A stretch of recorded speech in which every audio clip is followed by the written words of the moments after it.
Alors, on peut retrouver encore d'autres formules. Le cercle trigonométrique, les angles. Si je prends un angle x, ici c'est cos x, ici c'est sinus x. Cette longueur c'est 1, cette longueur aussi c'est 1. Pythagore, ça au carré plus ça au carré égale ça au carré. C'est-à-dire que cos carré x plus sinus carré x est égal à 1. Si je fais ça, x plus pi. Pi c'est l'angle plat, je me retrouve ici.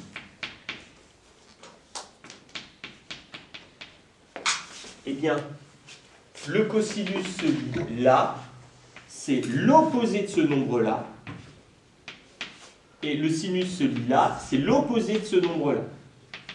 C'est-à-dire que le cosinus de pi plus x est égal à moins cosinus x. Le sinus de pi plus x est égal à moins sinus x. J'aurais pu prendre, de là à là, il y a x. J'aurais pu le faire ici.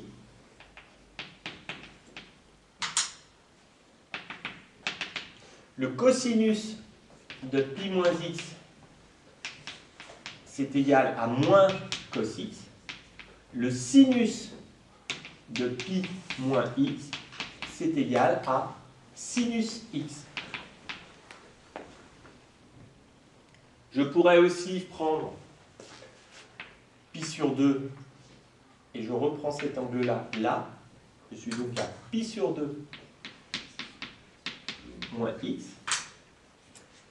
Le cosinus, celui-là, cette longueur-là est la même que là. Le cosinus de pi sur 2 moins x est égal à au sinus de x. Et le sinus de pi sur 2 moins x, c'est le nombre que je lis là, c'est égal au cos x.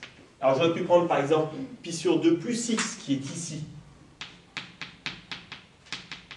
Son cosinus est négatif, il est égal, le cosinus de pi sur 2 plus x est égal à moins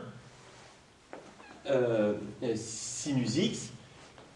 Et le sinus de pi sur 2 plus x est égal au cosinus de x. Alors il y en a un autre que j'ai oublié de mettre, que j'aurais dû mettre tout de suite, c'était moins x. On voit que le cosinus de moins x, c'est son abscisse, c'est égal au cosinus de x. On voit que son sinus est opposé au sinus de x.